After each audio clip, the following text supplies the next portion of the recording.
Kasing init ng araw ang pagmamahal mo sa lalawigan. Ramdam sa ngiti sa pagnanais na bawat isa'y madinig at masilayan. May puso kang marunong makinig sa hikbi at pagod ng bayang iniibig. At sa tindi ng init at pagsubok, may lilom na handang umalalay. At ang iyong pagsilong ay hindi pagtalikod, kundi paghahanda sa muling pagbangon. Sa lilim tumitibay, sa pagsilong, sumisilang ang tunay na pagsulong.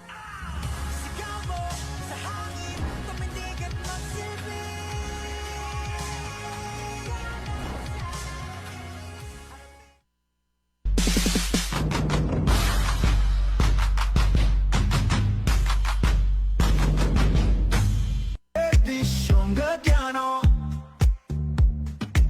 Servisyong Gadiano, laging garantisado.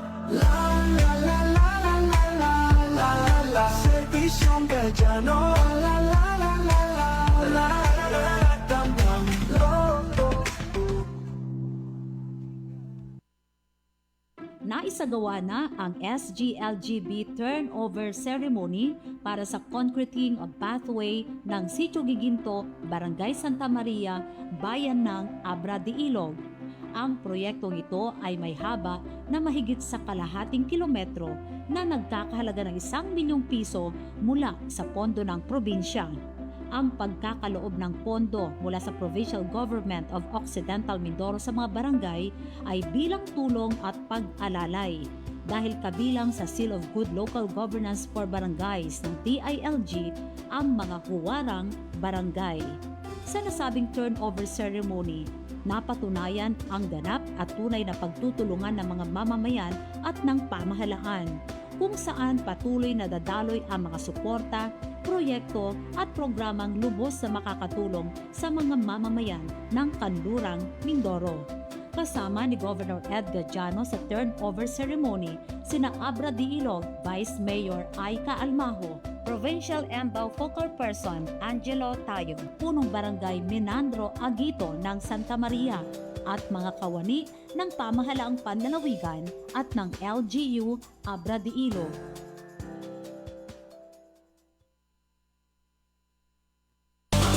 Sa isang ganadong paglilingkod, susungin ang lahat para sa serbisyong tapat. Sa bawat baryo at gilid ng daan, puso ang dalang sagot sa hirap ng bayan. Sa init ng araw at hampas ng ulan, hindi urong, hindi magpapahinga. Kapag ang lingkod ay may paninindigan, ang bawat hakbang para sa masa. Akyat bundok, tawid ilog, para sa bawat pangako. Lakad lupa, kapit bisig, hanggang maramdaman ang pag-asa. Kailangan kasi magpatuloy yung serbisyo ng gobyerno sa tao. Kay Gobernador Gadiano, taas noong bayan. Akyatin ang kabundukan, lalakarin ang kalupaan. Kay Gobernador Gadiano, tapat na paglilingkod sa dulo ng pagod at hirap, may inyo na pong tugon. Maraming salamat po, Governor Edward Gadiano. Isinagawa ang blessing at turnover ng 2 bagong patient transport vehicle sa Provincial Capital, Mamburao. Personal iginawa dito ni Governor Ed Gadiano kasama ang mga department heads at kawani ng Provincial Government of Occidental Mindoro para sa San Sebastian District Hospital at San Jose District Hospital. Sa pamamagitan ng mga dagdag na transport vehicle na mula sa programa ng Philippine Charity Sweepstakes Office or PCSO, patuloy na mapapabilis ang pagdadala ng mga pasyente na kinakailangang dalhin o iluwas sa ibang mga ospital sa karatig lalawigan o Kalakhang, Maynila. Sa pamamagitan din ito, mas mapapabilis ang pagbibigay ng mga atensyong medikal sa mga kababayang Mindoreño. Ito'y bilang bahagi ng patuloy na pagpapalakas at pagpapaunlad ng mga pampublikong pagamutan sa lalawigan. Sa patuloy na pagtutulungan ng Provincial Government of Occidental Mindoro at ng PCSO, masisiguro ang patuloy na pagpapalakas ng serbisyo ng mga ospital at pagamutan.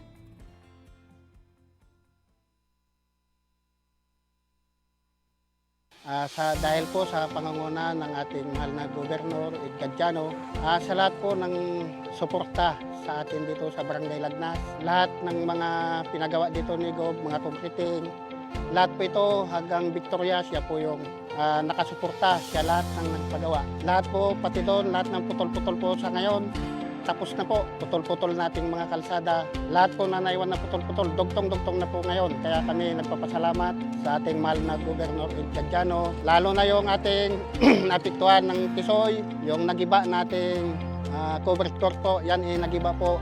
Siya pa rin po ang sumuporta na para naipaayos. Ngayon po ay maganda na.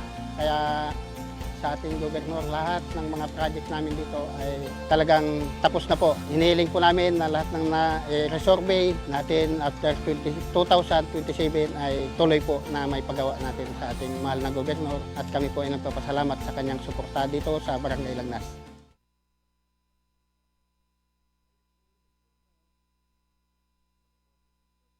Hey! Mindoro! Camera up! Let's go! Kasama ng Mindoreñong vlogger! Araw ng dagat sa tuktok ng bundok, ganda ng Occidental ating isinusulong. Bawat kwento may liwanag na hatid, sa bawat barangay pag-asa'y sumisibol agad. Hindi lang content, kundi inspirasyon. Bawat upload may puso't may aksyon. Sa likod ng lens may leader na tunay, Gobel kasama sa bawat tagumpay. Sa pangpangon sa magabot ng pangarap, sa pag-asenso na sabay-sabay ang habang. Kasama sa saya, kasama sa laban, kasama sa gawa, hindi lang sa larawan. Mas gaganahan pa.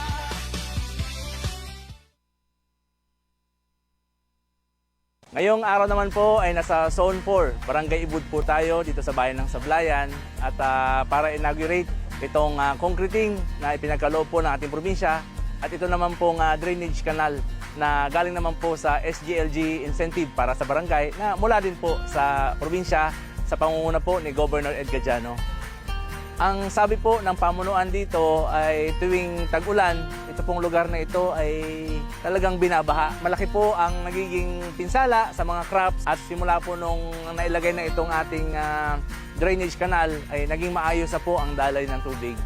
Ito pong inisyatibo na ganito ni Governor Ed Cadiano ay para mapalakas ang ahensya po ng ating mga barangay at mapagaan po ang buhay ng ating mamamayan dito po sa Barangay Ibud, bayan po ng Sablayan.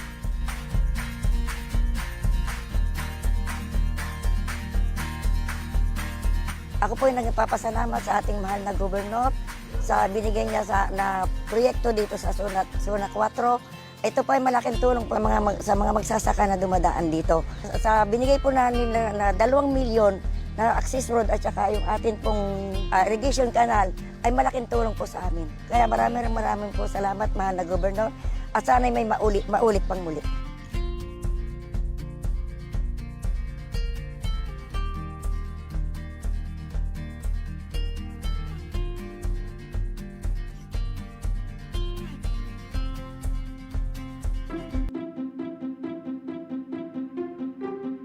Sa lalawigan ng Occidental Mindoro, nakikita ang sipag, tiyaga at pagkakaisa ng bawat mamamayan. Sa bawat daan na ating dinaraanan, sa bawat paaralang nagbibigay kaalaman, sa bawat serbisyong hatid ng pamahalaan. May isang mahalagang pundasyon na sumusuporta sa lahat ng ito, ang buwis. Ang Provincial Treasurer Office ng Occidental Mindoro ang nangunguna sa pangangalap, pag-iingat at wastong paggamit ng pondo ng lalawigan. Tinitiyak namin na ang bawat pisong inyong ibinabayad ay nagiging ganap na serbisyo para sa mamamayan. Ang buwis buwis ang pangunahing pinagkukunan ng pondo ng lokal na pamahalaan. Dito nagmumula ang pondo para sa serbisyong pangkalusugan, edukasyon, kalsada at infrastruktura, serbisyong panlipunan. Ang pagbabayad ng buwis ay hindi lamang obligasyon. Ito ay para sa kaunlaran ng buong lalawigan. Buwis sa lupa, bahay at gusali. Buwis mula sa pagkuha ng likas na yaman tulad ng buhangin at graba. Para sa mga negosyong may kinalaman sa printing at publishing. Para sa mga negosyong may prangkisa gaya ng utilities. Para sa mga lisensyadong profesional. Para sa mga entertainment activities. Para sa mga sasakyang ginagamit sa negosyo, kasama ang permits, clearances at iba pang bayarin. Ang buwis ay hindi lang nananatili sa isang tanggapan. Ito ay ibinabahagi para sa kapakinabangan ng lahat. Real Property Tax Distribution. Ang nakolektang buwis ay mahahati 35% para sa probinsya, 40% sa municipality, at 25% naman sa barangay. Sand and Gravel Tax Distribution, 30% province, 30% municipality, 40% barangay. Amusement Tax, 50% province, 50% municipality.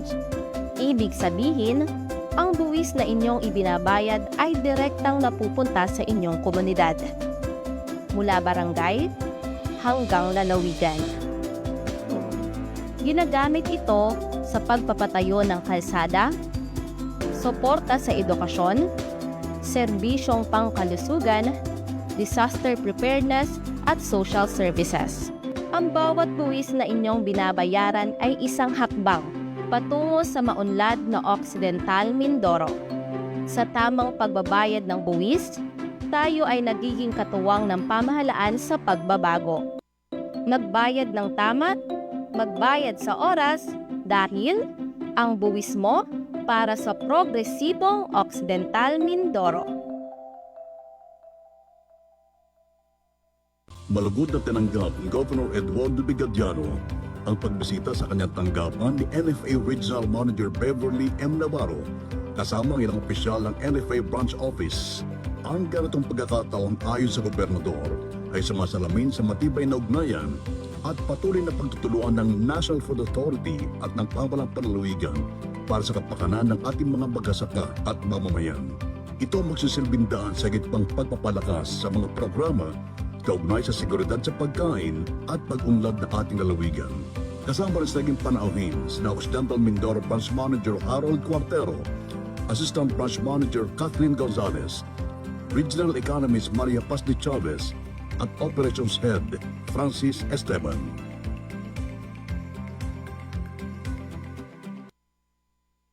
Walang maiiwan sa iisang mithiin. Ang bawat pangarap sabay-sabay na aabutin. Halina't sumama sa paglalakbay ng tsinelas ni Gobe.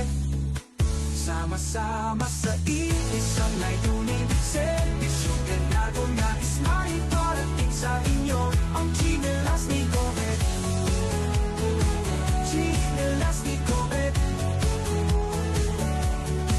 Bukas palad na pagtulong sa inyo'y ihahatid.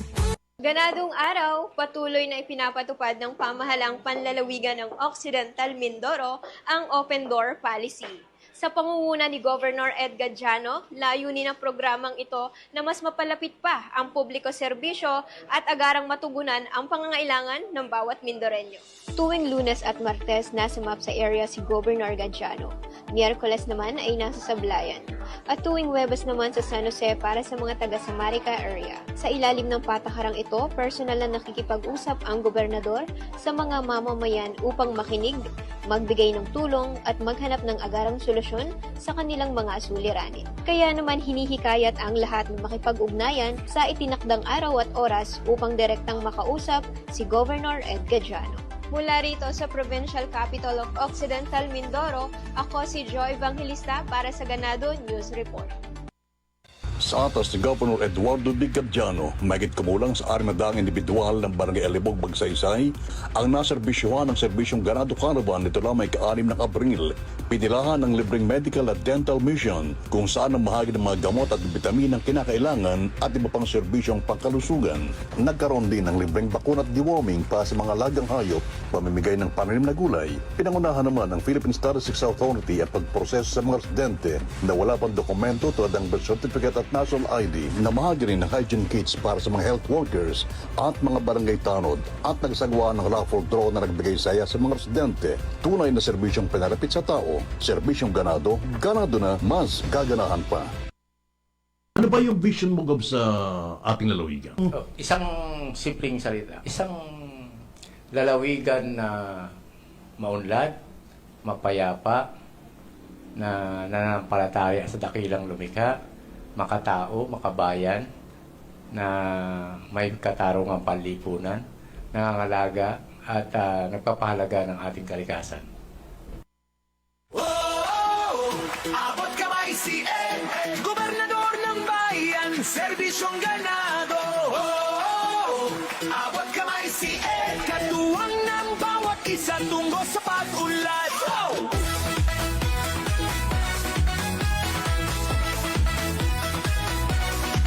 Sa bukirin at sa dagat, sa ating mga guro, magsasaka at mangingisda, serbisyo'y totoo.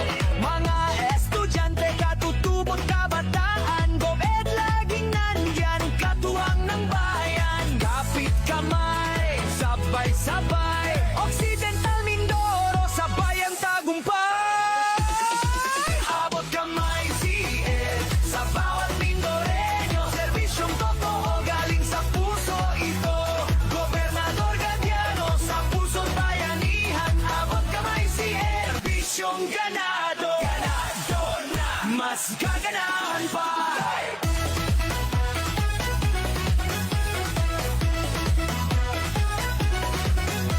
Pamilya at manggagawa, negosyante, driver, health worker, nurse at doktor, sa lahat ay pate. Tiwala ng tao, sagot niya'y gawa, serbisyong Gadiano, laging ganado nga. Kapit kamay, sabay-sabay, Occidental Mindoro, sabay ang tagumpay. Abot kamay si Ed, sa bawat Mindoreño, serbisyong totoo, galing sa puso ito. Gobernador Gadiano, sa puso't bayanihan, abot kamay si Ed, kaagapay ng bayan. Misyong ganado, ganado na, mas gaganahan pa.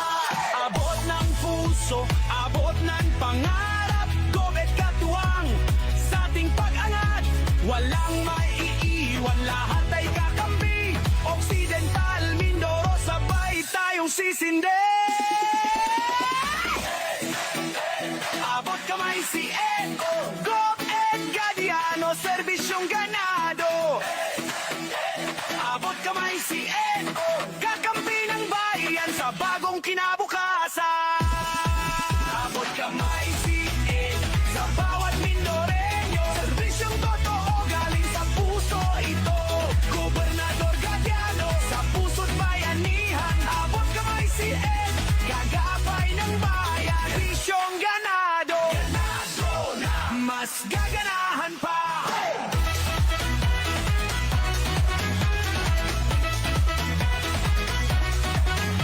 Mula sa pamahalaang panlalawigan ng Occidental Mindoro, sumasa inyo ang programang magsisilbing daluyan ng mga impormasyon na dapat ninyong malaman. Ganadong Lalawigan! Ganadong Lalawigan! Ganadong Lalawigan! Programang maglalapit sa pamahalaan at mamamayan. Ganadong Lalawigan!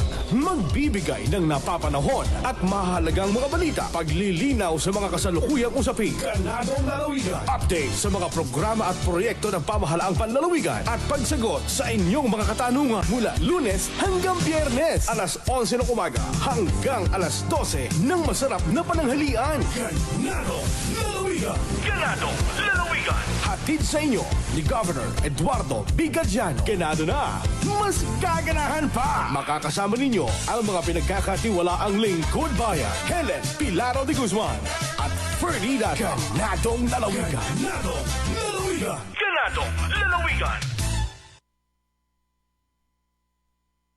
Ayon at magsama-sama sa lalawigang pinagpala.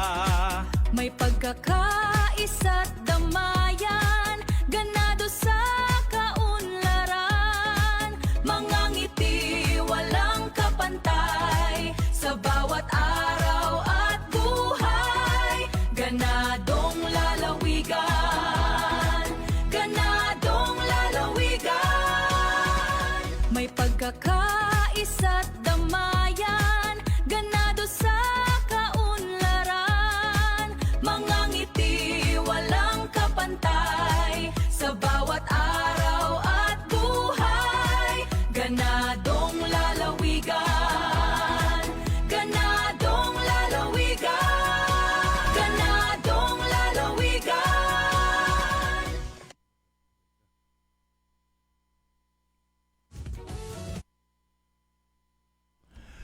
Magandang tanghali. Araw ngayon ng Martes 28 sa buwan ng Hulyo. Mula sa pamalang palaluwigan ng Occidental Mindoro, sumasa niyong kalipunan ng mga balita. Ganadong lalawigang balita. Magandang tanghali po. Narito ang ating mga balita.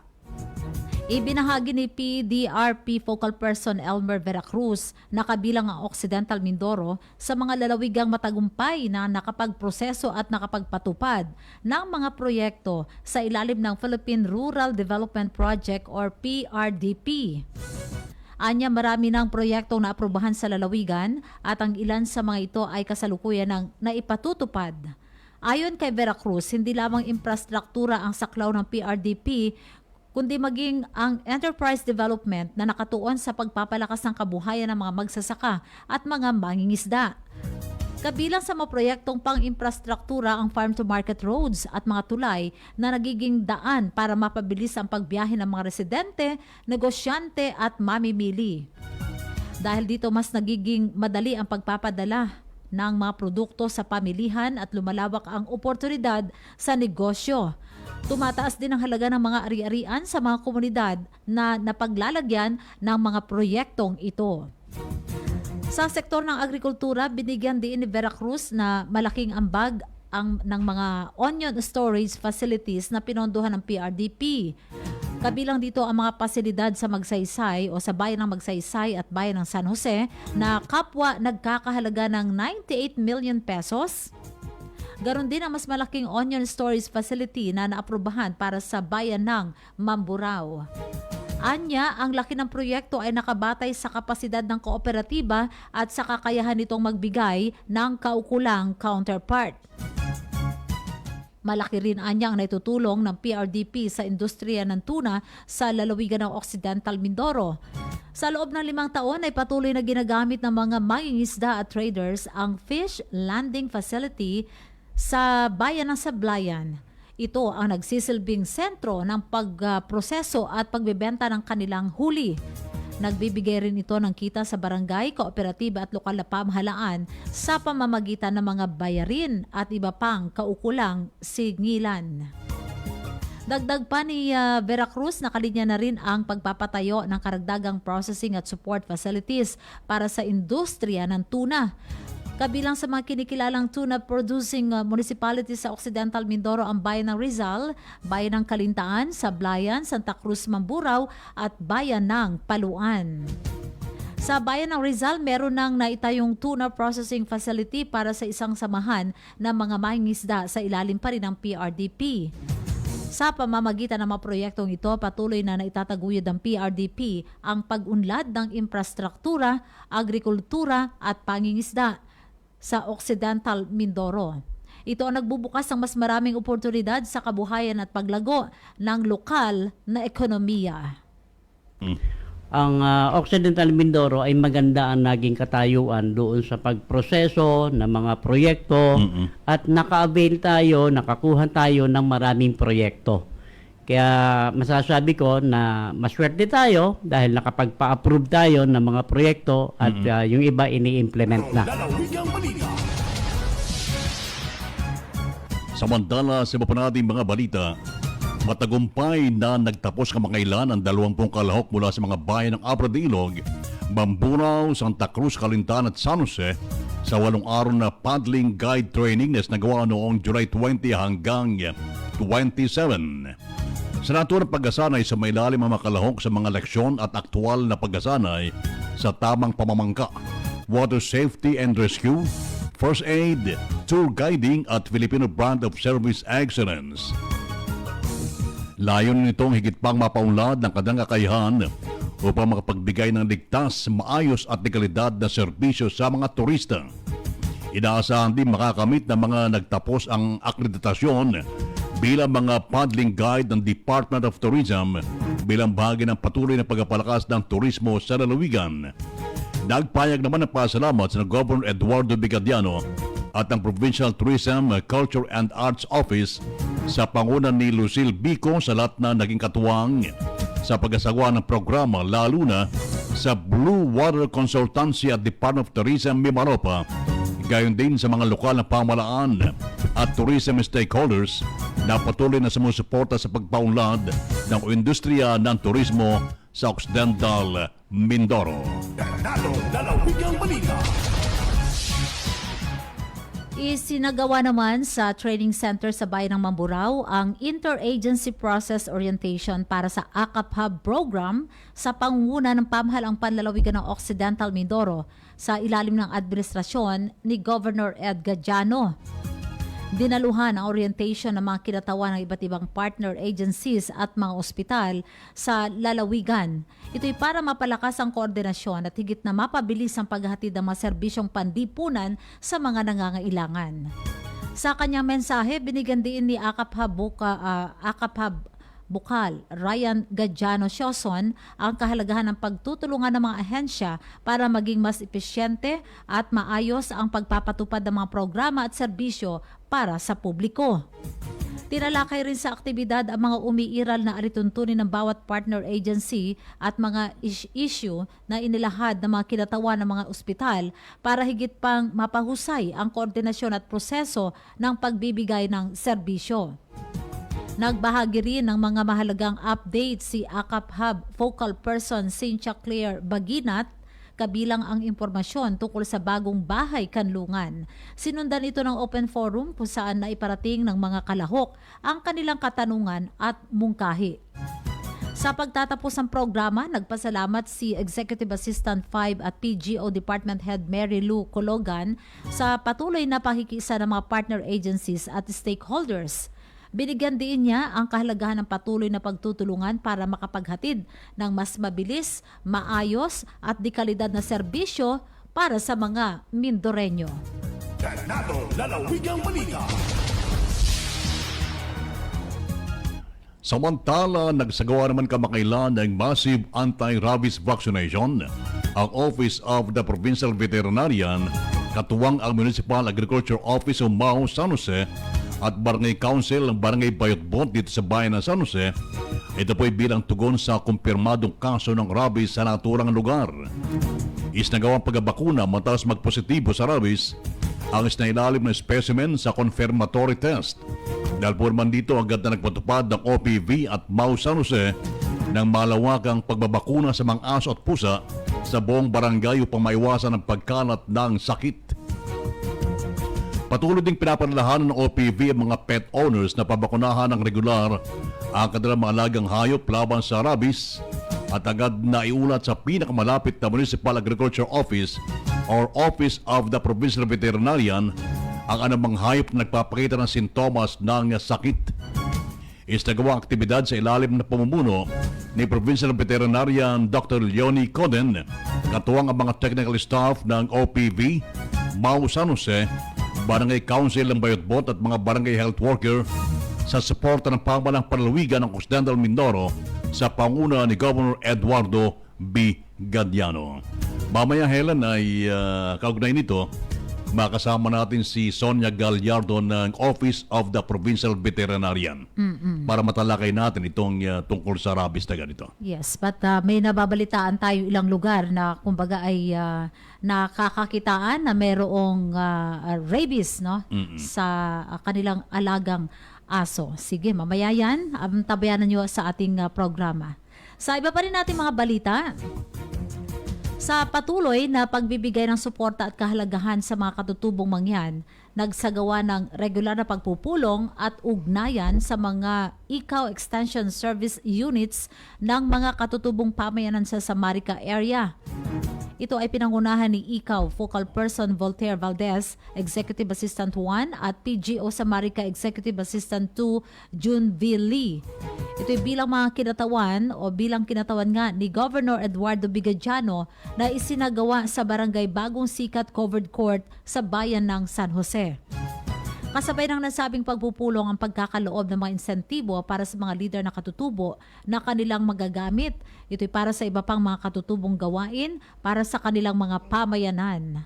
Ang tanggapan ng Indigenous Cultural Communities Affairs Office or ICAO ang siyang nangunguna sa pangangalaga sa mga pangangailangan ng mga katutubong pamayanan. Alam ni Governor Ed ang mga suliraning kinakaharap ng mga katutubong mangyan at sa pamamagitan nga ng ICAO ay matutugunan at mabibigyan ng solusyon ang kanilang mga karaingan lalo na sa mga usaping lupaing ninuno. Lalawigang balita.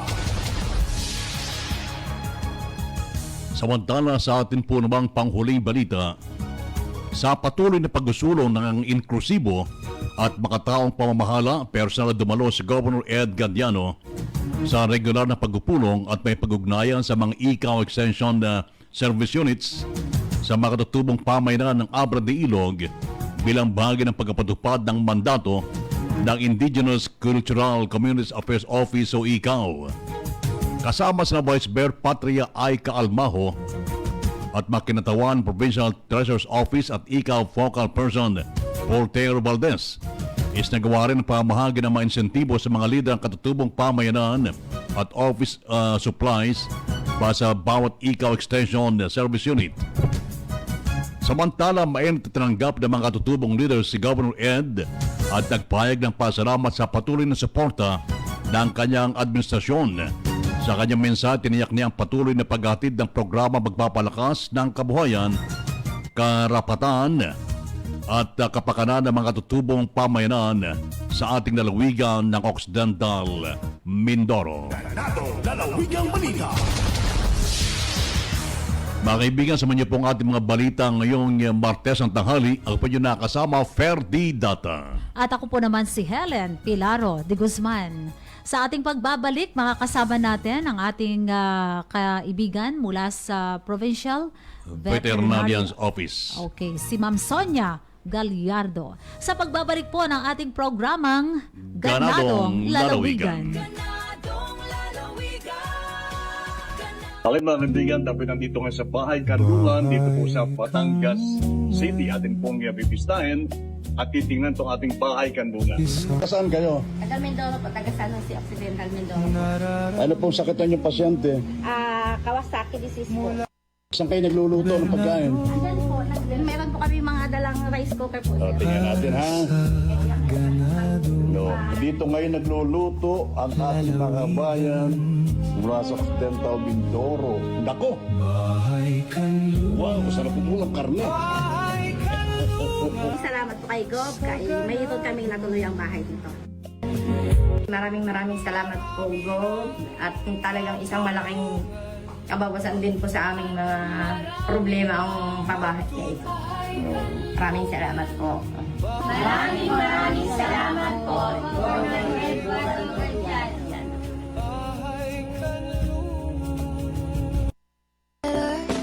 No, that ain't easy to say. This doesn't have to be forever. Maybe it'll change. No, it doesn't have to be never. Sometimes it's all about the gray. This doesn't have to be forever, but we can't stay this way. We can't stay.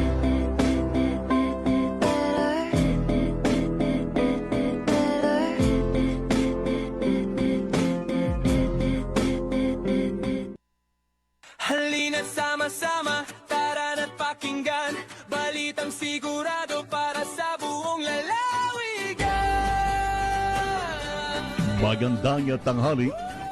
Kailangan kasi magpatuloy yung serbisyo ng gobyerno sa tao. Daluyan ng impormasyon, programa at proyekto ng pamahalaang panlalawigan, dito mo lang malalaman. Ganadong lalawigan, serbisyong ganado, ganado na mas gaganahan pa. Backbone ng economy natin ay agriculture at saka turismo. Boses ng Mindoreño, kasama sina Verde at Eleng, ganadong lalawigan, serbisyong ganado, ganado. Kami po ay nagpapasalamat sa inyo, si Governor Gadiano po. Serbisyong ganado, ganado na, mas gaganahan pa.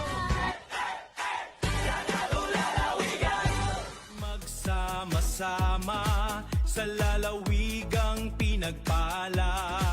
May pagkaka... Magandang tanghali, araw po ngayon ng Martes, 28 na sa buwan ng July. Wow, Tuesday! Choose to be happy.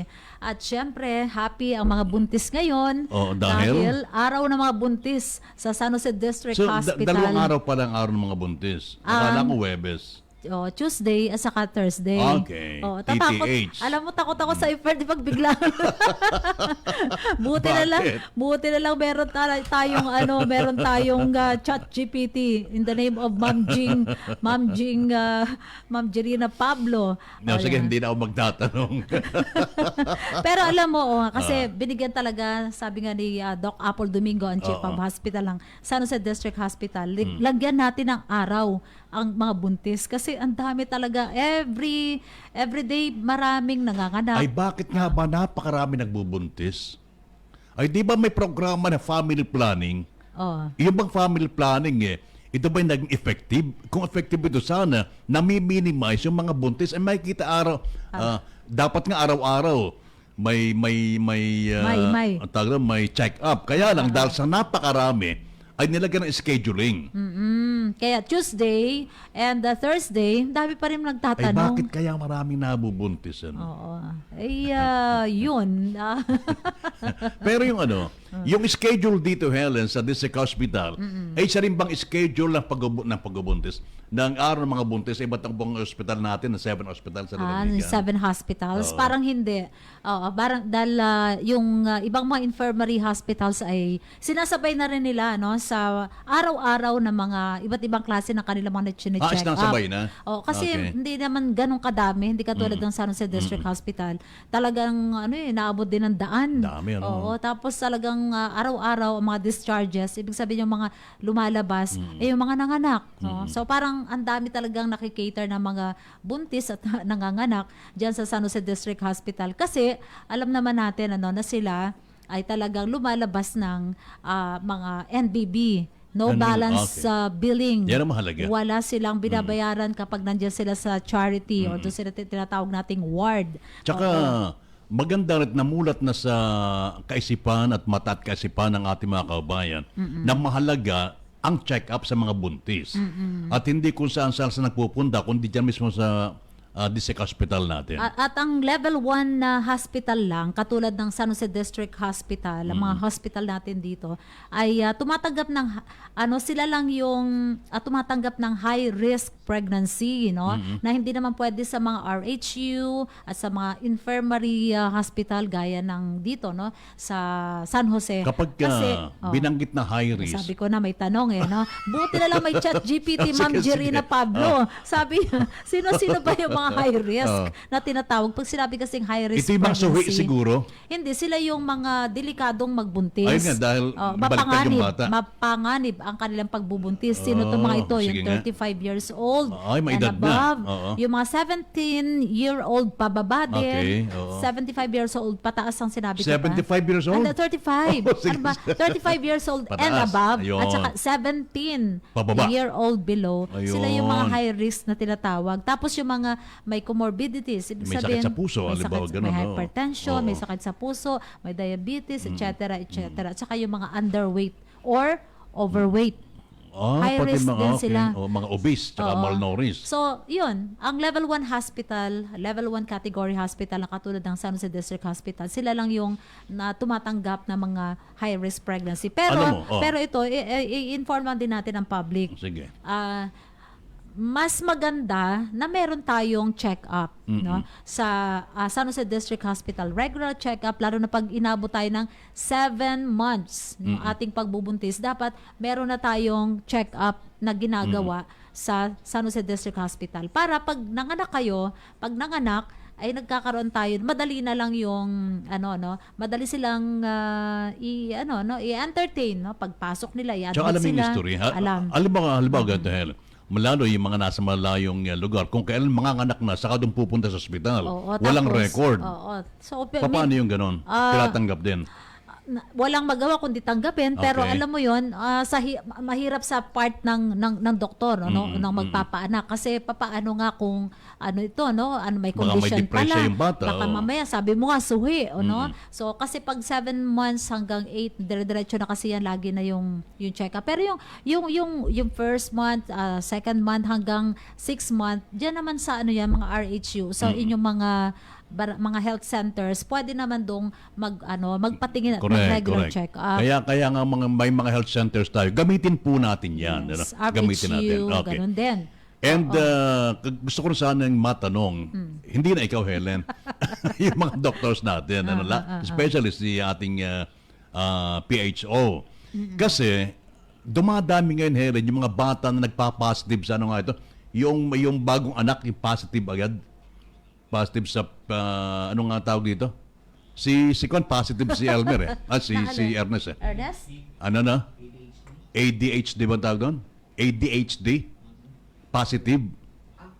Hindi, parang 4 letters din yun Kaya mo yan. Di ba mayroong newborn screening? Oo. Pag newborn screening, mayroon tayo sa District Hospital ang newborn screening. Meron tayo dyan. Doon malalaman agad kung ang bata ay GHPD yata ito. GHPD positive. Ganon, paano makakaiwas yung ating mga nanay na hindi maging positive sa ganong sakit? O hindi ko alam kung sakit ito. Yung mga sanggol na isisilang. Ayun, isa lang nang sinasagot ng ating mga OB dyan, mga OB-GYN kailangan talaga meron tayong regular check-up. Pag ikaw ay buntis na, alam mo ikaw ay buntis, regular check-up at wastong pangangalaga ng kalusugan ng nanay na mismong nagbubuntis. Hindi, kahit na full check-up, gano'n din. Kasi kinakain kaya ito, sa genes kaya ito. Or meron din daw factor yon, pero ibig sabihin, pag inalagaan mo yung sarili mo, like lalayo ka dun sa mga, kayong pagiging second-hand smoker, napakadelikado niyan, Hindi ka man naninigarilyo, pero hindi mo naman napag-iingatan yung sarili mo na naka-expose ka dun sa mga taong naninigarilyo, naapektuhan din, yung dinadala. Tsaka tanong ko nun sa Helen na, hindi nga pala, nangako na nga pala sa Helen. Sige. Pero yun palaala lang po ng San Jose District Hospital. May nakikinig sa atin, Helen, sa Sablayan, Mamburao, alam mo yung schedule ng buntis sa kanila?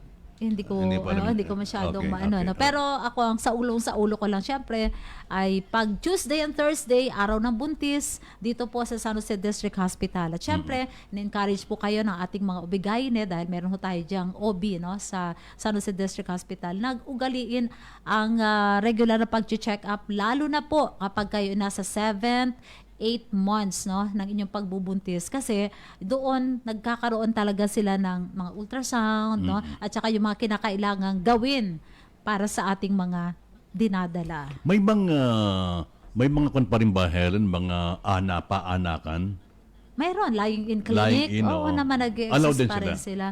Allowed naman sila dahil meron silang mga meron silang mga kasunduan, may mga MOA, between the provincial government at sa kanila, na pagka yung sa mga in case na may mga cases na magkakaroon ng operation o cesarean, isi-CS yung nagbubuntis, ay yun, may time na parang Gusto ko rin maka-interview, Helen, sa mga doctors about family planning, para i-promote na natin family planning dahil hirap ng buhay ngayon. meron dyan sa San Jose District Hospital, may section dyan for family planning. So, Ayun, pwede oo. yun sila magtanong, pwede silang kung anong gusto nilang itanong at gusto nilang Minsan interview natin, Helen. sa taga-family planning. Oo. Kasi magandang malaman din ng ating mga kababayan, gaano ba kahalaga yung pagplano ng pamilya? At gaano ba dapat yung mga pagitan ng mga bata bago ito't sundan? Di ba mga ganon, ano? Yes. Oh, totally. Hala, Yes. tingnan mo ito. Ako nakikinig si Miss Mikey. Sabi, nagtanong, Tuesday and Thursday po ba? Or every Tuesday lang. TTH po, no? TTH, Tuesday and Thursday. No? Tuesday and Thursday ang schedule po. Ayan. Good Sige. morning muna kay Lester Holdaniro Nido. Ayan. Sa Barangay Mabini. Pabati raw na former Captain Noel Bongmina, si Ma'am Salud Bustillo, Sir Alex de Guzman at si Sir Boy Dauran. Uy, Yan. happy listening po sa inyo, ha? Oo. Sir Boy Dauran. At sa aking kumaring Soki Grospe, ganado umaga sa inyo, learning a lot from you. Your news updates means a lot for San Joseños. God bless you, Pamor. Yun. Okay. Kay Lilibet, no, happy listening and happy watching dahil sabi niya, nakausap ko siya kagabi. Sabi niya, lagi akong nakakapakinig sa inyo at nakakapanood. So dalawa ang means of monitoring ng program. Tanong niya pa nga, sabi niya, 'di ba, kasama mo nga yung Ano yan, maganda ba yun o hindi? pagagandahin ko. Pag hindi maganda, sabi huwag kang babanggitin. Hindi, sabi ko kasi, baka naman kunwari mo lang yan, Lilibet, na nakikinig ka. Hindi po nakikinig ako sa inyo. Di ba kasama niyo po nga yung... ayan naman. Pagagandahin ko, yung sige. senior. Ikaw, Lilibet, ha? Sige. Thank you. At batiin din muna natin, sige.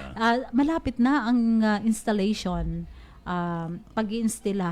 installation ni Reverend Father Ruben June Villanueva Father June, bilang parish priest dyan sa Visitation of Our Lady Parish, Sacred Heart Village, Lagro, Quezon City. Congratulations. August 1 yun, 12 noon, ang installation ni Father Ruben June Villanueva. This coming Saturday. Yes, no? So congratulations po. Samantala, binabati ko muna yung mga taga-Palengke, Helen. Taga-Palengke. Sina mga kaibigan ko dyan. Sina Base. Yan, si Base si Ate Lisa. Base. Base Yan. Lisa. Yan, kabatch ko. Tsaka yung wala listahan ko itong notebook rito. Magandang tanghali sa mga taga-Palengke, ha? Sige, may nagtatampo na rin pala sa iyo. Minsan nagbigay na rin siya ng listahan sa inyo. Itong ating mga security ng PGO. Nawala na yung listahan alam natin. mo, may request nga sila eh. Bigyan mo raw sila ng ng radyo. Kasi dati meron silang radyo na wala na at nasira. Ngayon, humingi sila ng radyo. Nalala ko, meron nga pala tayong giveaways, no? Mayroon. Thank you kay Ma'am Malu Cologan, ha? Siyempre kay Governor Ed Gadiano. Dahil next week ay first year anniversary ng Ganadong Lalawigan. Mag-join ka kako doon. Sabi ko sa kanila. Pero para lang makalusot ka, no? Talagang second demotion ka, no? Pero kung meron ka naman at ikaw naman nakakaluwag-luwag na, Sino? Manong Ferdi, ikaw. Nakakaluwag-luwag ka naman. Bigyan mo naman sikip pa rin, sila. hindi pa nakakaluwag-luwag. Sikip pa rin. Bigyan mo naman sila ng maliit lang daw na gano'n. Titingnan natin. Kasi may papamigay tayo Helen, sa top fan natin na radyo. Actually, hindi ko pa nakikita yung radyo. Pero Dala ni Ma'am Gia. Pero dumating na. Oo. Yung first 3, may 3 pang pahabol. So, 6 yan. 6. Ngayon, yung 2 siguro, papamigay natin sa top fan natin. Tapos yung isa, o yung remaining, ay gagawin natin, magpapatrivia tayo. Sa araw na yan o sa buong linggo? Buong linggo yun. Buong linggo. O baka yung buong 2 weeks na yun. Isang radyo, isang araw. Isang radyo, isang araw. Sige nga. Abangan nyo po. Abangers kami, ha? Baka yung next week. Baka ibang establishments dito, Helen, baka gusto ring anniversary naman natin, mag-share sila. Oo. Para pasalamatan natin yung kanilang establishment, magbigay din kayo ng gusto nyo, kung anong gustong ibigay sa ating mga listeners. Pwede. Pwede, di ba? Oo. Sige po ha, maraming salamat na ho agad. Thank you na agad sa mga mag-sponsor ng gusto ko nila yung may FM, may AM na di kuryente at di battery. Demanding din ano. Yung Alam mo mga sa nakakausap akin, natin, gusto di kuryente, di battery Sa Helen, mas gugustuhin ko yung maliit. Yung kasi laki lang ng cellphone. Oo, meron mga Na radyo ganun. kasi kahit saan ka magpunta, bit-bit mo ito eh. Oo. Unlike do sa balaki, hindi mo mabit-bit kung pupunta ka sa palengke, bit-bit mo, mabibit-bit ba yung radyo balaki. Kaya gusto ko ganito lang kalaki sa cellphone. Oo, para kahit saan. Kahit saan ano? ka magpunta. Oo. Maganda yung gano'n. Parang nagtitipid ka. Bigla ka nagtipid. Kasi Maganda yun, maganda. para mas maraming mabigyan. Kasi, tsaka naisip ko kasi pagka maliit lang yan, kahit saan ka magpunta, Handy. ay handy, kahit ibubulsa mo lang yan. Eh kung malaki, paano may bubulsa yan? Di ba? Kaya mas maganda yung ganito na handy. Malay mo, ang mga taga-provincial veterinary Malay natin, office ay mag-sponsor ng dalawang Alam mo, radyo. dito sa San Jose, Oo. ay talagang all-out support sa atin ang Office of the Provincial Veterinarian. Palagay magbibigay sila, wag ng baboy. Ay, O kaya wag ng kambing. wag na ring aso. O wag, baka may rabies. Kahit na isang radyo lang, magbibigay yan yes, na Sonia Gallardo. Magbibigay sigurado Talaga, yan. batiin na lang natin si Doc Leonico din. Leonie, oo. Yan. Siyempre. Pero alam mo, Helen, nagulat na ako, nabanggit ko yung Sonia Gallardo. Nandito na pala sa ating himpilan ngayon. Kaya Nandito pala na naalala natin. Bigla akong naalala. Kasi nagkasalita ako, ay biglang bumukas yung pinto sa nalubong ni Ernest. Yung pala, si Ma'am Sonia na magbabalik po ang ating palatuntunan. Ganadong lalawigan. Naisagawa na ang SGLGB turnover ceremony para sa concreting of pathway ng Sitio Giginto, Barangay Santa Maria, Bayan ng Abra de Ilog. Ang proyektong ito ay may haba na mahigit sa kalahating kilometro na nagkakahalaga ng 1 milyong piso mula sa pondo ng probinsya. Ang pagkakaloob ng pondo mula sa Provincial Government of Occidental Mindoro sa mga barangay ay bilang tulong at pag-alalay dahil kabilang sa Seal of Good Local Governance for Barangays ng DILG ang mga huwarang barangay. Sa nasabing turnover ceremony, napatunayan ang ganap at tunay na pagtutulungan ng mga mamamayan at ng pamahalaan, kung saan patuloy na dadaloy ang mga suporta, proyekto at programang lubos na makakatulong sa mga mamamayan ng Kanlurang, Mindoro. Kasama ni Governor Ed Gadiano sa turnover ceremony, sina Abra de Ilog, Vice Mayor Aika Almajo, Provincial Embao Focal Person Angelo Tayo, Punong Barangay Minandro Agito ng Santa Maria, at mga kawani ng Pamahalaang Panlalawigan at ng LGU Abra de Ilog. Halina't sama-sama, tara na't pakinggan balitang sigurado para sa buong lalawigan. Magandang tanghali. Kailangan kasi magpatuloy yung serbisyo ng gobyerno sa tao. Daluyan ng impormasyon, programa at proyekto ng pamahalaang panlalawigan, dito mo lang malalaman. Ganadong lalawigan, serbisyong ganado, ganado na mas gaganahan pa. Backbone ng economy natin ay agriculture at saka turismo. Boses ng Mindoreño, kasama sina Verde at Eleng, ganadong lalawigan, serbisyong ganado, ganado. Kami po ay nagpapasalamat sa inyo, si Governor Gadiano po. Serbisyong ganado, ganado na, mas gaganahan pa.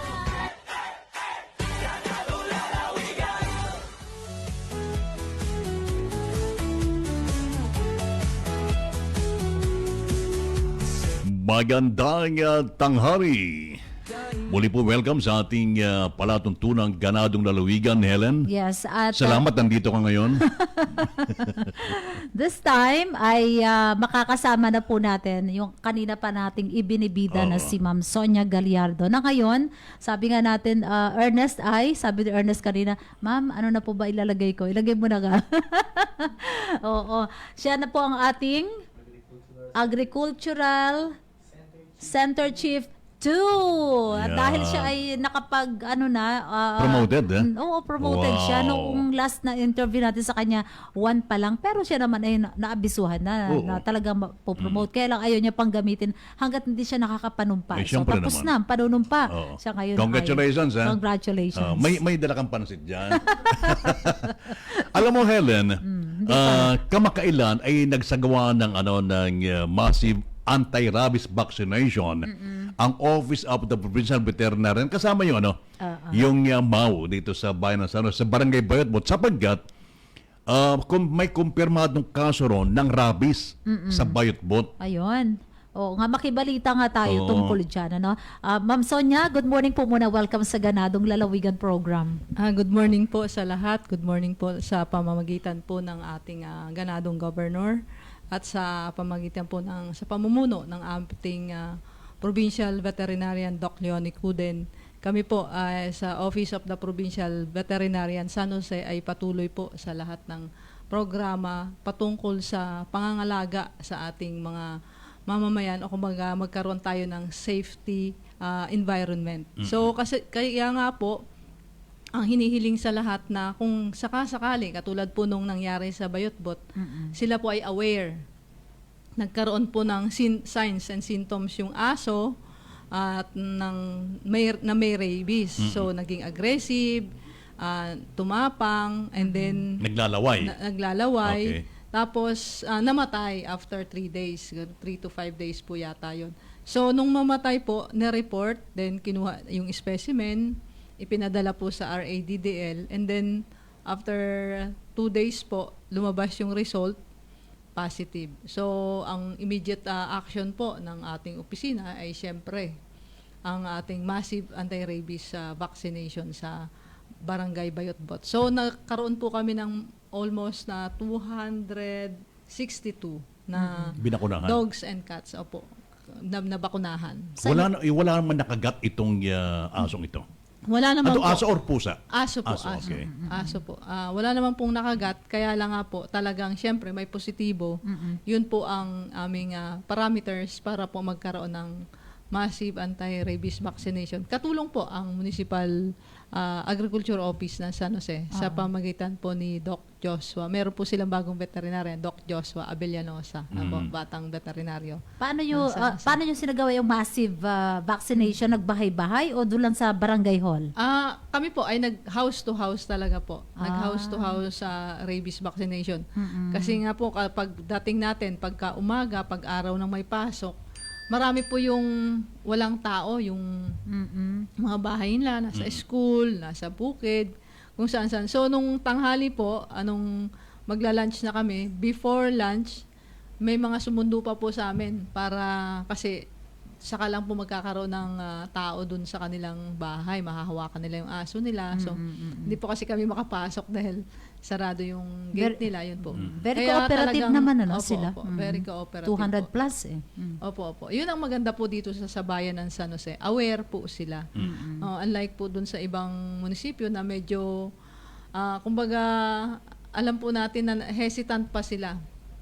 Hindi pa nila alam talaga yung tunay na epekto sa human, kumbaga human health, ang rabies. Na talagang pag nagpakita ng symptoms yan, sa human, wala na pong lunas. Itong sa Bayotbot, ilang araw na lang napapansin yung aso na nagpositibo bago na i-report sa inyong opisina? Parang, nagpapakita pa lang po siya ng symptoms, na-report na sa MAU office. Pinatay ito yung aso? Hindi po, natural death. Pero hinuli siya, no? Hinuli sila nakatali na po siya, nakakulong. So, paano sinasagawa yung confirmatory test? Kinukuha po yung ulo. Specimen, yung ulo. Okay. And then dinadala po sa laboratory. Meron po rin kaming rapid test na ginagawa, yung parang kung makikita niyo po yung PT, parang ganun po yung, pag nag 2 lines po siya, 2 red lines, Positive. Kaya nga lang po, syempre, ano po yun hindi siya yung 99.9%, kaya po, confirmatory pa. Saan ginagawa yung test? Dito na po sa atin, sa opisina. Meron po tayong kit na ginagamit. Yun yung parang, yung kumbaga rapid, no? Rapid test. Pero Rapid test. yung confirmatory test, ipapadala pa sa Oriental Mindoro. Ipapadala pa po. And then after 2 days, saka nalalaman kung negative or kung talagang confirm or ano. Kung positive. Kasi Wala naman nakagat yung asong ito, no? Wala naman. Wala naman Okay. po. Wala naman. Paano ang approach, Ma'am Sonia? Kung halimbawa kasi sa isang barangay may nagwawala, alam naman nila talaga no na medyo yung aso ay ando lahat yung mga sintomas na siya ay talagang may rabies dahil iba yung mga kilos nito no parang agresibo, siya. naglalaway, hindi mapakali. Paano kung halimbawa ang unang ginawa ng mga taga-barangay ay syempre may habulan yan. Syempre kailangan nilang mahuli. Tapos napatay nila.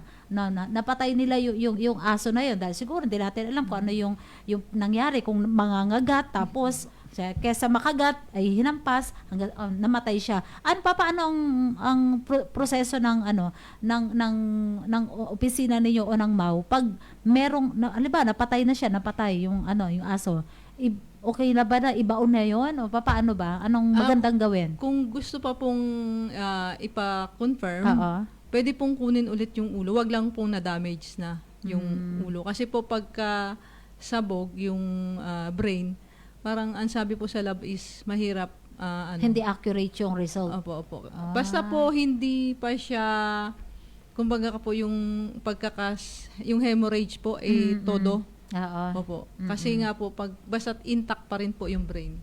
Sa inyong pag-aaral, anong buwan tumataas ang kaso ng rabies? Kapag tag-ulan, tag-araw o mga anong buwan ito? Sa halos summer po, yung tulad ng sa mga May, March, ganyan. Mga po, tag-init, April. ano?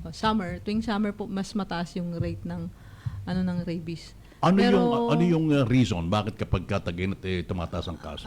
Siguro po dahil maraming asong gala. So, kasi po hindi naman magkakaroon ng rabies ang isang aso hanggat hindi siya nakakagat ng may rabies. So, hindi lahat ng aso ay may rabies? Yes po, hindi po lahat. Last time na tayo nagkaroon ng panayam din sa Ma'am Sonia, merong case doon sa bayan ng Rizal tungkol doon naman sa may rabies yung aso ay kinain ng kinain ng siguro syempre maglalasing siguro yung mga uminom nito and then ayaw nilang magpa-vaccine. Ano na po yung nangyari? Update dito sa monitoring ninyo? Ang story po nun is yung puppy na pag-aari po nung isang family doon sa... As in tuta pa? Hindi po. Yung kinagat siya nung siguro mga 2 years old na po yung aso na yon. So yung nung matrace po namin, na yung aso po pala na kumagat yon, sinabi, dinescribe na brown, ganito kalaki, tumakbo, papunta roon sa mga bahay nung kamag-anak pa rin po nung may-ari kasi magkakalapit bahay. Ang kinagat niya po is yung pabo. Tapos, ang nangyari po, hinampas nung may-ari. Yung pabo? Hindi po, yung aso na nangagat. So, yung aso nangagat po na yon ay parang ibinigay niya, iniregalo niya dun sa kumpare niya na kasi nga po not knowing na ito'y may alam na po nila na kasi nga agresibo po kinagat yung pero kasi nga po parang sa kanila daw is normal na kumakain sila ng aso. Okay. Opo. Pero kasi nga po nakita namin doon sa kanilang story na tinanggal nila yung ulo, basta't yung whole carcass lang po, hindi nila kinain yung intestine, hindi nila kinain yung mga internal organs. Parang ganun, 3 lang daw po silang kumain. Pero sabi po ng RHU ay kailangan magpa-vaccine. So ayaw po nilang magpa-vaccine. Pero ang alam ko po ay yung kapitan and then yung RHU personnel tapos yung police sila po yung nag-convince na magpabakuna. Oo, kasi yun nga, maganda siguro talaga ma-educate din natin yung public gaano kahalaga ang pagbabakuna. Opo. At saka po, siyempre po, unang-una, ang pagkain po ng aso ay talagang ipinagbabawal ayon po dito sa ating batas na Republic Act 9482. So, yung ating Rabies Awareness or Rabies Act of 2019. So, siyempre po, responsible pet ownership, no? Kailangan po talagang responsable at kailangan pong napapabakunahan taon-taon ang aso. At siyempre po, yung welfare ng aso. Kaya, yun po, bawal na bawal po talagang kinakain ang aso. Oo. Pero, Hindi kayang patayin ng apoy yung rabies. sa ano po is, hindi po kayang, opo, sa pag-aaral po, hindi po kayang patayin ng apoy kung gaano po kainit ang rabies.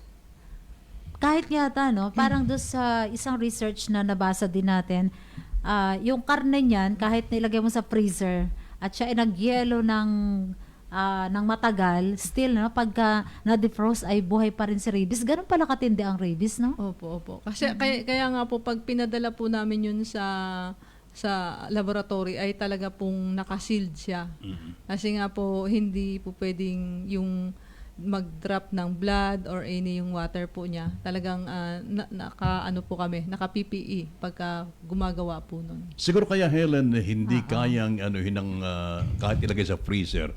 Kasi yung isang ulo, kahit baboy o aso, ano man yan, ilagay mo sa freezer, hindi tatagos hanggang utak yung lamig. Kaya pagka biniyak mo yan, buhay pa rin yung virus, yung rabies doon. Ang tingin ko po, tumatagos naman po siya dahil kasi nga po fresh pa po, di ba? So, kaya nga lang po, piniprease lang po natin. Kumbaga, pinapatagal lang po natin na maging fresh. Kaya paglabas po nun, pag halimbawa po, nandun pa rin po yung virus. Parang ASF din po yan. Kahit po naka-canned goods na siya, chicharon na siya, andun pa rin po yung hindi virus. nawawala. Hindi po nawawala. O kaya dapat paano yung mga kababayan natin na ayaw magpabakuna? Sila ba may dapat... may kakaharaping kaso? Yes, gano'n. Opo, may kasi, nandito po sa may mga penalties din po yun. So, ang pagkakaalam ko, nasa 25,000 po ang penalty pagka yung ayaw magpabakuna ng aso. At saka, kasama po yan sa ating animal welfare. No? Doon po nakapaloob doon sa batas nating na 9482, nandun po lahat ng provisions na may mga kaukulang parusa po ang individual. At depende po yan kasi ang bawat munisipyo po ay hinihingan ng rabies ordinance. So may mga munisipyo po tayo tulad ng San Jose, ang pagkakaalam ko, Kalintaan, Looc-Lubang po yan. Nakita ko na yung kanilang rabies ordinance. Yung mga penalties po nila at yung responsible pet ownership po, yung pakikiisa. Kasama po doon yung sa pagre-report, no? Ng paghalimbawa nagkaroon ng sintomas, nagkaroon ng kumbaga mga symptoms na nandun sa kanilang aso, kailangan po i-report. Kasama po doon sa batas, nakapaloob doon. Tsaka paalala rin sa mga magulang na may mga baby na nag-aalaga, kasi may mga baby talagang nilalaro yung mga pets, aso o pusa man, kasama lagi ito.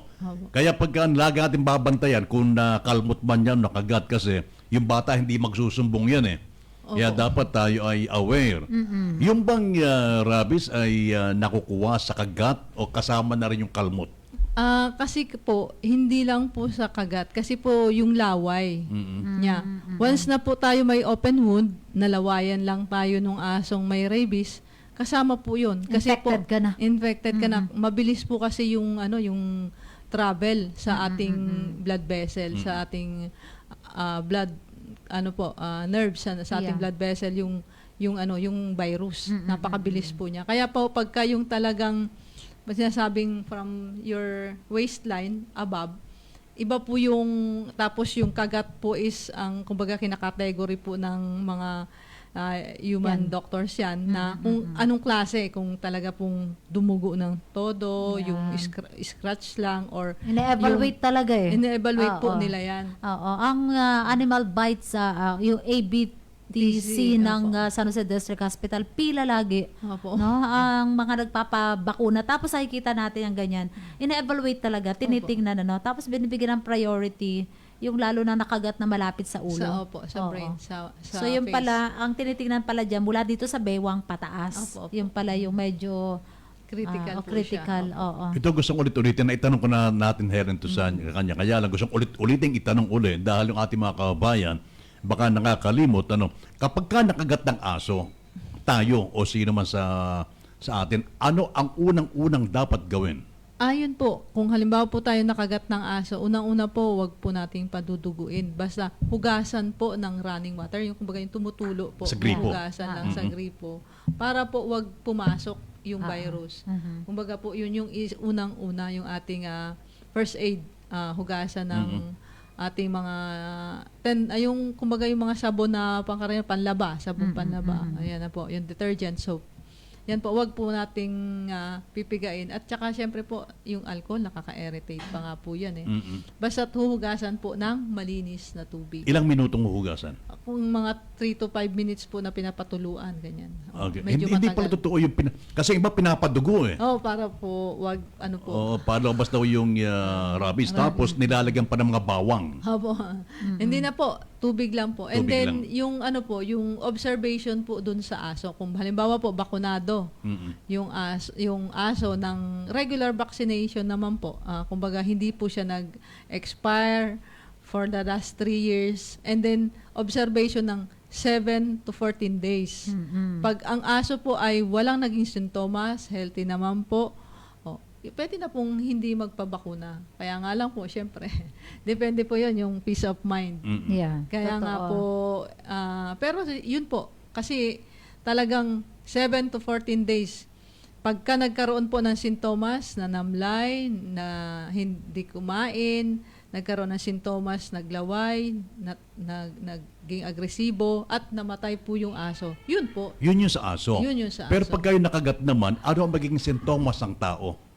Ay, napakatagal po. Medyo matagal po. Kasi yan. iniisip ko, yung kumagat na aso ay mananamlay ito. Hindi kaya kasabay habang nananamlay yung aso, yung nakagat ay unti-unti na rin mananamlay. Hindi po. Mga ganon. Almost, ano po yan, 3 months. Matagal. Or weeks. Oo. And then years. Matagal po.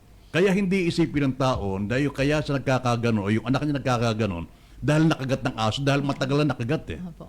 Okay. Kaya talaga dapat naunawaan din ng bawat Mindoreño o ng bawat Pilipino na nakikinig ngayon na kung bakit ang rabies ay talagang tinututukan ng inyong tanggapan ay dahil nakamamatay ang rabies. Lalo na kapag nagpakita na ito ng sintomas no? Opo. Oo. Pagka kasi nagpakita po ng sintomas, ibig sabihin po, yung virus is nasa brain Nasa utak na. Yung halimbawa ay takot na sa liwanag, takot na sa Wala na tubig. pag-asa itong sa ganito. tubig. Wala na po. Oo, yun na, no? Opo. Talagang, Kaya po, 7-7 po yan eh. 7 days, 7 weeks, 7 months, 7 years. Yun po, yun yung ganun po katagal. Kaya yung ating effect. provincial governments o atas na rin ng government ay talagang lagi kayong tawag ito? May programa. May Opo. programa Yes. tungkol dito. Available po ang aming rabies vaccination every day sa At aming libre. opisina. At Libre. Opo, Oo. libre. Oo. Pumunta lang po kayo. At kami po ay nagkakaroon ng schedule ng massive rabies vaccination.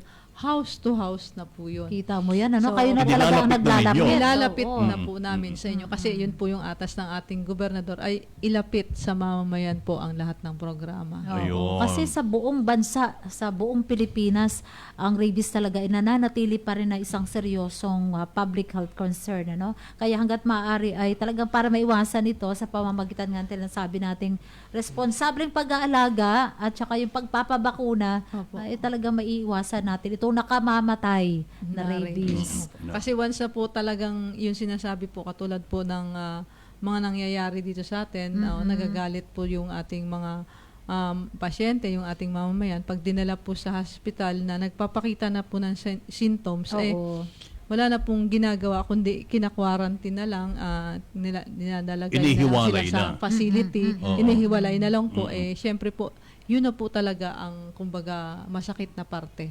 At saka- Aminin na, tanggapin Opo. na. Oo. Alam, napakahirap po kumbaga na mamatay sa ganong paraan na wala ka nang... Hindi ka pwedeng mahawakan. Opo, mahawakan. Kasi tatalsikan ka lang daw ng laway, pwede ka nang... Kasi kita mo, Helena, Oo, halimbawa, mahawaan. yung mahal mong kamag-anak, makikita mo, naghihirap, nakagapos na yun sa hospital, gagapos ang dahil Kasi nagwawala eh. Ganun Hindi mo yan. na siya mahawakan, hindi mo na siya, di ba napakasakit sa isang... Oo, ganun kalala ang Ganun epekto po, ng opo. rabies pag napabayaan na. So, ang pinakamasakit nga dyan, sabi niyo, pag nagpakita na ng mga sintomas, yun na. Dire-diretso na yun, talagang papunta na sa kamatayan. Magsiguro Oo, ang tayo, biktima. huwag dadalhin sa tandok. Ay, yun po talaga. Kasi po sa tandok, unang-una, susugatan po kayo doon. Ang kalaban nyo po ulit una doon, tetanus. Ano po? Siyempre po, yung baka po hindi pa malinis yung ginamit. Ano po? Siyempre, may bakterya pa. So, doble-doble po yung, kumbaga, magiging sakit na makukuha natin. Okay, nasa yung pagkataon para ipanawagan sa ating mga kabayan na nakikinig sa buong lalawigan at sa buong Pilipinas yung kahalagahan na dapat tayo mag-ingat at maging responsable sa pag-aalaga ng ating mga hayop. Go ahead. Muli po, ang Office of the Provincial Veterinarian ay patuloy po sa programa para magkaroon tayo ng safe environment, safe houses, and safe home para po ang inyong mga alagang aso ay maging ligtas sa rabies. Ay patuloy po na kami ay mayroong libreng bakuna sa aming opisina. Araw-araw po yan, 8 to 5. At dalhin nyo lang po, 3 months above, and then basta po healthy at walang nakikita nyong sakit ang inyong alagang aso. Yun din po, ganun din po sa mga, kasi nga po hindi na po lang aso, Hindi lang aso. o pusa. Oh, yeah. Pagka may rabies po, yung isang aso nakakagat po sa kambing, kalabaw, baka. Any mammal. Opo, yun po. Nahahawa po yan. Kasi nga po may mga cases na nangyari dito. So para po maiwasan, maging responsableng amo po tayo, palagi ang pabakunahan ang alagang aso. Okay, maraming May salamat. nagtanong po, taunan po ba daw dapat yan? Yes po. Yearly yan. Yearly. Oh, So, yearly. ang expiration, ang tinatagal ng tawag doon ng visa ng rabies ay 1 taon lang. 1 taon lang po. Kaya pala Tsaka may libro yan, may libro, di ba? Opo. Doon nakatala kung kailan ka... huling nagpabakuna. Yan, Parang sa atin may lang. card po na binibigay, card, vaccination certificate po. Okay. At magandang bagay, taunang ibinibigay, libre. So wala tayong po problema. Basta itatali lang Pagdala sa opisina ng dapat nakatali. Hindi, alam mo, ang gagaling ng mga taga-MAU at saka ng mga taga-OPV. Ang galing yung manghuli. Ang galing yung manghuli, no? Si Kuya Jess po, kasama namin yan. Oo, ang tatapang nila, no, kaya nilang hulihin para mabakunahan. Sige po, at talagang kailangan tayo maging responsable tayong amo sa ating mga inalagaang hayop. Okay, thank you. Alright, samantala, tanong ko lang po, pwede po mag-request ang isang barangay pa sa kabarangay namin? Pwede naman, anytime, ano? Saan po sila magra-request, Ma'am Sonia? Pwede daw bang mag-request ang kanilang barangay? Yes po, pwede po kayong sumulat siyempre po sa ating mahal na Gobernador Edgar Jano. Attention po sa aming masipag na Provincial Vet, Doc Leonie Cuden. Pwede po kayong mag-request. Kahit na walang positive sa inyo, kahit na walang balita na may rabies sa inyo, mas magandang naka-ready tayo at pabakunahan natin yung ating mga alagang hayop. Yes po, kasi po ang ating munisipyo ay may schedule po yan. Kung halimbawa po, February kayo last year, so February po mag-expire yun. So yung target date of vaccination din po sa inyong barangay. Yun din ang balik. Yun din po yung balik. So para po hindi mag-expire. Kaya nga lang po, yung inyong kooperasyon lang po ang hinihiling. Kaya yun po, pwede pong idaan nyo po muna sa inyong munisipyo, i-request, and then si munisipyo po kasi ay nagre-request din sa amin ng assistance. Pag wala po silang bakuna na available. Like San Jose po ngayon is naubusan po sila. So, kayo ang taga-augment. No-augment po nila. Nagpapautang po kami kung ng bakuna sa mga munisipyo. Pag meron po naman sila, pwede rin pong pag naubusan kami ng hirap. Ano lang po ito? Tulungan po. Okay. Thank you, Ma'am Sonia Gallardo. Thank you very much po. Okay. Mula sa Office of the Provincial Veterinary, ang ating pong nakasama. Okay? So, paalam na ba tayo? Yes, paalam na tayo. May nagre-react pa rin dyan sa Wala iyo. na. Sige po, maraming salamat sa inyong pakikinig. And again, sa ngalan po ni Governor Ed Gadjano at ng lahat po ng mga department heads ng Provincial Government of Occidental Mindoro at sa ngalan po ng PIO Online Radio headed by Sir Jed Manuel. Kasama ho natin dito si Ernest Romualdo. Ako naman po si Helen Pilaro de Guzman. Sa nga po naman ng PIO Online Radio at ating mga radio partners, ako naman si Perdi Data, nag-iwan po ng isang magandang hapon na. Maraming salamat sa ginawang pagsubaybay. At tulad ng dati, isigaw natin sa buong mundo na tapo'y ganadong Mindoreño. Serbisyong ganado, ganado na, mas gaganahan pa. Magandang hapon na po.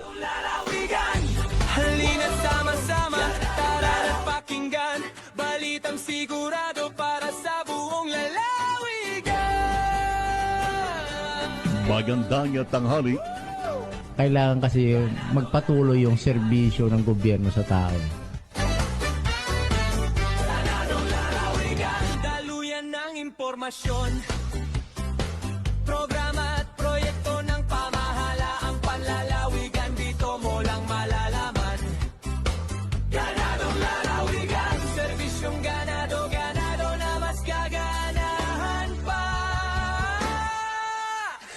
Backbone ng economy natin ay agriculture at saka turismo. Boses ng Mindoreño, kasama sina Verde at Teleng, ganadong lalawigan, serbisyong ganado, ganado. Kami po ay nagpapasalamat sa inyo, si Governor Gadjano po. Serbisyong ganado, ganado na, mas gaganahan pa.